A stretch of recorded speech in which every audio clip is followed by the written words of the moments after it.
बड़ी खबर निकलकर सामने आ रही है, उसका रुख कर लेते हैं, जहां रूस का यूक्रेन पर बैलिस्टिक मिसाइल से हमला देखने को मिला है। मध्य यूक्रेनी शहर निप्रो पर यह अटैक किया।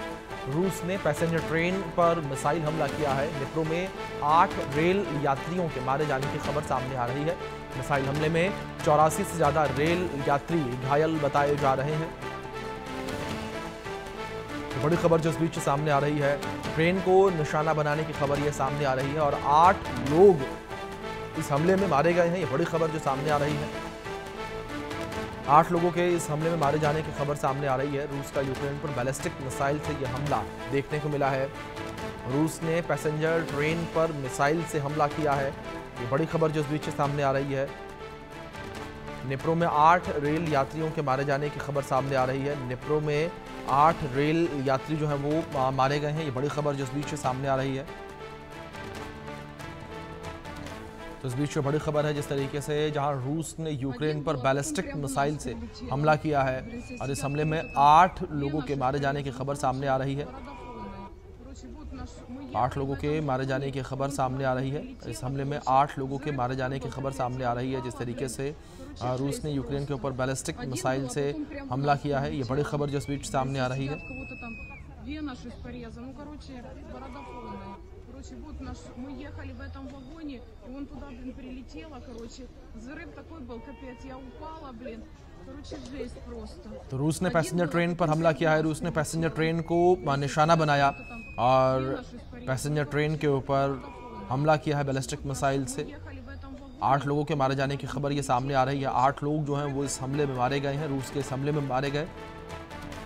तो बड़ी खबर ये जो इस बीच सामने आ रही है, जहाँ रूस ने ये बड़ा हमला किया है बैलिस्टिक मिसाइल से। ये हमला किया गया है और इस हमले में 8 लोगों के मारे जाने की खबर है।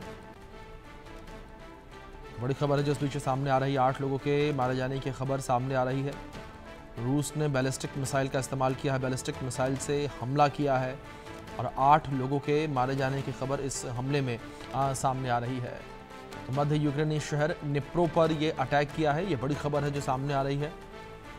यूक्रेन के बीचों बीच मौजूद है ये शहर निप्रो, जहां पर रूस ने हमला किया है बैलिस्टिक मिसाइल से। यह हमला जो है वो किया गया है।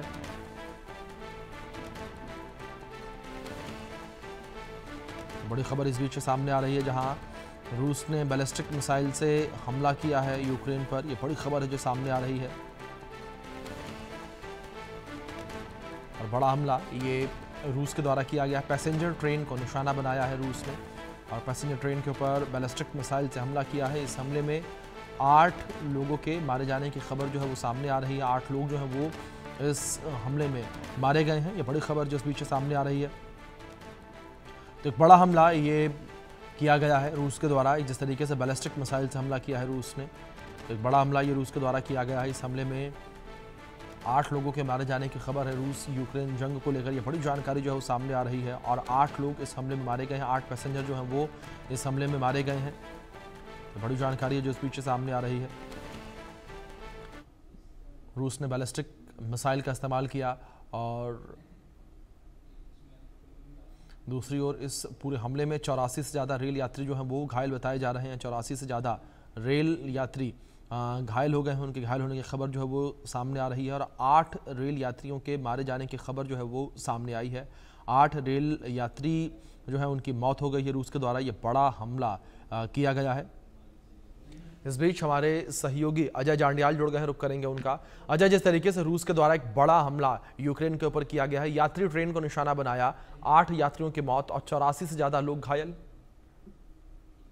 देखिए, बिल्कुल आप देखें अभिषेक, रूस और यूक्रेन की जंग जो है वो लगातार जारी है और रूस के ताजा हमले में जो है एक ट्रेन को जो है वो निशाना बनाया गया है, जिसमें काफी नुकसान जो है उठाना पड़ा है।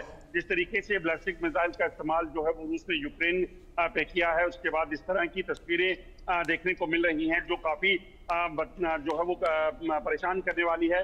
इस हमले में 8 यात्रियों की मौत हुई है, जबकि कई घायल बताए जा रहे हैं। इस हमले के बाद वहां पर रेस्क्यू ऑपरेशन चलाया गया है, मगर जिस तरीके से एक 3 साल से ज्यादा समय से रूस और यूक्रेन का जो युद्ध चल रहा है वो जारी है, वो अपने आप में बताता है कि काफी चिंताएं इस वक्त जो है इस युद्ध को लेकर भी हैं। हालांकि जिस तरीके से इजराइल और हमास और इजराइल के ईरान पर हमले के बाद से वहां पर जंग जो है वो काफी फोकस थी वहां पर तेज हो गई थी, मगर अब रूस और यूक्रेन के दरमियान जो जंग है वो भी काफी घातक जो है वो होती जा रही है। जी अजय, दूसरी ओर जिस तरीके से लगातार यहाँ पर यह भी देखने को मिला कि अगर बात यूक्रेन को लेकर की जाए, यूक्रेन जो लगातार हमले कर रहा था रूस के ऊपर, यूक्रेन कहीं ना कहीं नरम पड़ता हुआ नजर आया है। देखिए बिल्कुल, अगर आप देखें तो यूक्रेन ने जब जो फाइटर जेट थे रूस के उनको तबाह किया था, उसके जो कई हवाई अड्डे थे उस पर हमला करके उसके बाद से कहीं ना कहीं यूक्रेन से हमले जो है वो कम हुए थे। मगर दूसरी तरफ अगर आप देखें तो रूस ने उसी की तर्ज पर जो है वो हमलों को तेज किया। 2 दिन पहले भी इसी तरह से रूस ने जो है वो यूक्रेन पर हमला किया था और देखा गया था कि कीव में किस तरीके से हमला हुआ, और इस बार भी एक बार फिर से जो है वो भीषण हमला जो है वो किया गया। और इस जो बैलिस्टिक मिसाइल है, इस हमले में एक ट्रेन निशाना बनी है जिसमें 8 लोगों की मौत हो गई है। जी अजय, जिस तरीके से अगर बात की जाए यहाँ पर यूक्रेन को लेकर, क्या यूक्रेन का रुख नरम इस वजह से हो रहा है क्योंकि यूक्रेन को जो मदद मिल रही थी वो मदद मिलना अब कम हो गई है कहीं ना कहीं?